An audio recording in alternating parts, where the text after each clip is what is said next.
अपना नंबर दे ठीक है। अरे कुछ नहीं, आपको तुम्हारा क्या नाम है? चलो गाड़ी ले चलो। ये और ये इनके भाई, ठीक है। अब आप इनके संपर्क में रहना, और ये हैं तो मुझे उम्मीद है कि न्याय, ठीक है।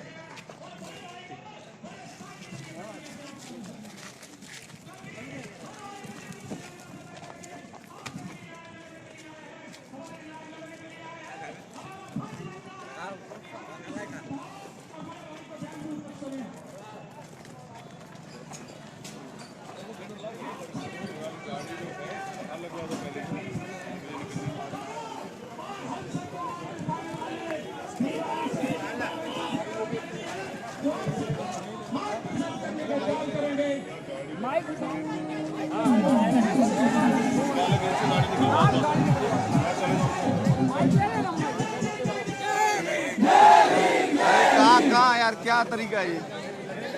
एक एक से निकलना था।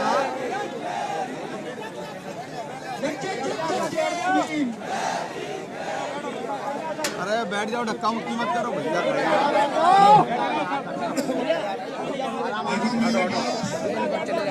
अरे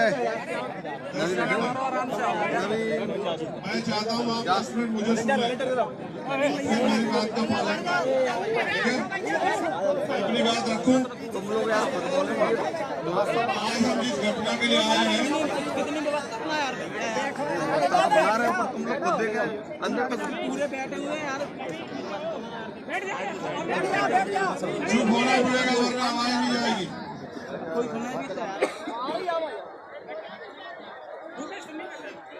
आज हम देवरान की घटना के लिए आए हैं। देवरान ही है ना? और वो घटना डरावनी है। मैंने उस परिवार से भी मुलाकात की, उनसे मिलने के बाद ही मैं यहाँ आया। मैंने जब उनको सुना तो मुझे एहसास हुआ कि वो किस डर में है, क्या उनके साथ हालात है। और फिर मैंने यहाँ के जो जिलाधिकारी हैं, मैंने उनसे बात की। आप सब लोग भी यहाँ आए, मैं अपनी बात आपको बता देता हूँ। लेकिन कोई भी लड़ाई एक दिन में नहीं जीती जाती, और एक दिन में कोई न्याय नहीं होता है। अगर न्याय चाहिए तो संघर्ष करने के आदी बनो। अगर न्याय चाहिए तो फिर अपनी लड़ाई को अपने पैरों पर खड़ा होकर लड़ने के लिए तैयार हो जाओ। देखो, उनको तब तक मारा गया जब तक वो उनकी जान नहीं चली गई। आज वो परिवार किससे उम्मीद करे न्याय की? आप बताओ। क्या उनके पास कोई नेता, विधायक, एमपी, मुख्यमंत्री है? शासन प्रशासन के लोगों की कार्रवाई से संतुष्ट नहीं। अगर उनकी कोई आखिरी उम्मीद है तो वो आप सब लोग हैं जो अपना काम छोड़ के, समय छोड़ के, अपने साधन से आज तमाम तरह की परेशानियां उठा के यहाँ आए। क्या आप आगे भी उनकी लड़ाई को मजबूत करने के लिए, आने के लिए तैयार हो? तो मैं जो मांगे हमने वहां रखी है, मैं वो मांगे और पहली जो घटनाएं, 8 घटनाएं यहाँ हुई है, वो भी आपके सामने बता देता हूँ। 8 अक्टूबर को रनहे गांव में हमला किया गया। 11 अक्टूबर को राजा पटना में सुरेंद्र अहिरवार को पेड़ पर फांसी के फंदे से लटका दिया गया। ग्राम दसोड़ा में रामकिशन अहिरवार को मजदूरी के पैसे मांगने पर दबंगों ने कुल्हाड़ी से काट दिया। केदू खेड़ा थाना क्षेत्र में बमहोरी पांजी गांव में दलित परिवार पर इसलिए हमला किया गया क्योंकि 2 नाबालिग बच्चों ने पीने के पानी को छू लिया था। इस घटना में पूरे परिवार के साथ मारपीट की गई। 5 सदस्यों को अस्पताल में भर्ती कराया गया। गांव जेरड़ तहसील पथरिया में थ्रेसिंग कर रहे मजदूर वीरू अहिरवार को थ्रेसर में धक्का देकर जान से मारने का प्रयास किया, जिसमें उसका एक हाथ कट गया, जिस पर पुलिस ने अपराधी को अभी तक गिरफ्तार नहीं किया। ग्राम बरवासा में कल रात 7:30 बजे राजकुमार अहिरवार को गोली मार दी गई। उनके परिवार के 2 अन्य लोगों को घायल कर दिया गया। एक आरोपी गिरफ्तार हुआ, बाकी 4 आरोपी, अभी 3 आरोपी गिरफ्तार नहीं हुए। करसी उपज मंडी में दबंगों द्वारा किसान के साथ मारपीट, और ये सारी घटनाएं दमोह में हुई। दमोह के अधिकारी कर्मचारी कुछ तो अच्छे जो मुझे मिले, लेकिन कुछ ऐसे हैं जो सरकार के इशारे पे हाथ धर के बैठे हैं।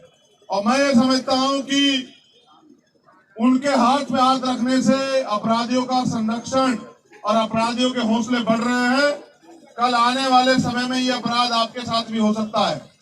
तो जो देवराना प्रकरण है और ये जो अन्य प्रकरण है, इनमें हमने मांगे रखी हैं। और ये मांगे मैं समझता हूं कि आप सब लोगों की मांगे हैं कि सबसे पहले तो जो बाकी आरोपी हैं उनको एफआईआर में नामजद करके उनको जेल भेजा जाए।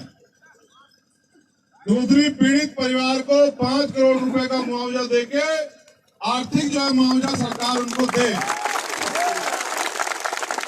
मैं अपनी बात को रोकते हुए कह रहा हूं कि तालियां बजाने से और किसी को गालियां देने से काम नहीं चलेगा। सड़क पे आके संघर्ष करने के लिए तैयार हो जाइए। और अगर आप ऐसे नालायक लोगों को यहाँ विधायक चुनोगे तो फिर आपका इलाज यही होगा। आप देख लेना मेरी बात। आपकी एक एक गलती आपकी आने वाली पीढ़ियों को उनकी कमर तोड़ देगी।